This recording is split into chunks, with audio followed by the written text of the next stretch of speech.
This is your brain. This is drugs.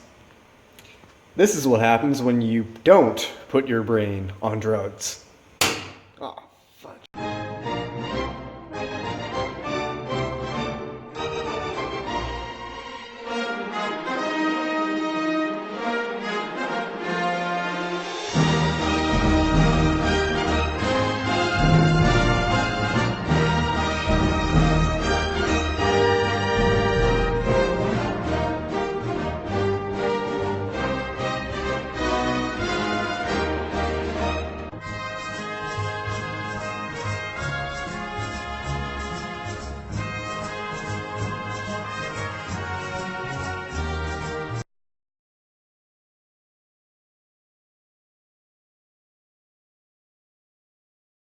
This is Dave.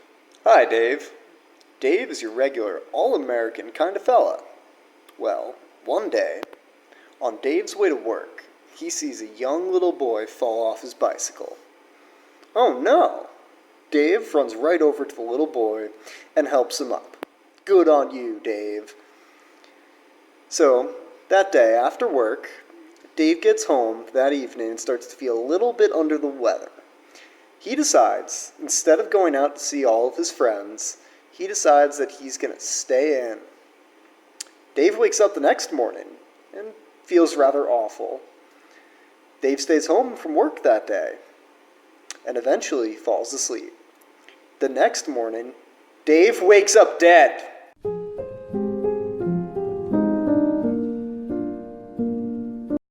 How could this have happened? Well, folks, let's roll the film back and take a closer look. As Dave went to work on that one fateful morning, he made his fatal mistake. You see, folks, that harmless-looking little boy on a bicycle was actually carrying an extremely dangerous bacteria known as Streptococcus pneumoniae. When our brave hero touched the hand of that little boy, his fate was sealed. You see, this bacteria can cause a disease known as meningitis, which refers to inflammation of the covering around the brain. At home alone, poor Dave never even stood a chance. I know that many of our viewers are sitting there going, "But Ryan, that's absolutely terrifying." But fear not. There are things known as vaccines, which can keep us safe. You see, folks, vaccines are shots to make you almost immune to diseases.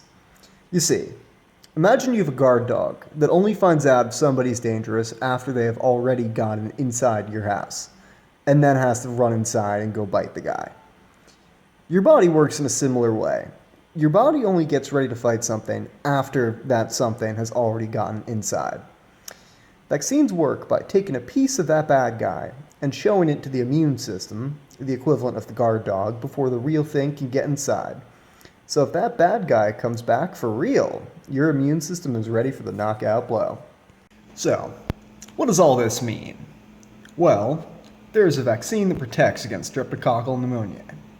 This means that there is something that you can take that would protect your brain from being turned into mush.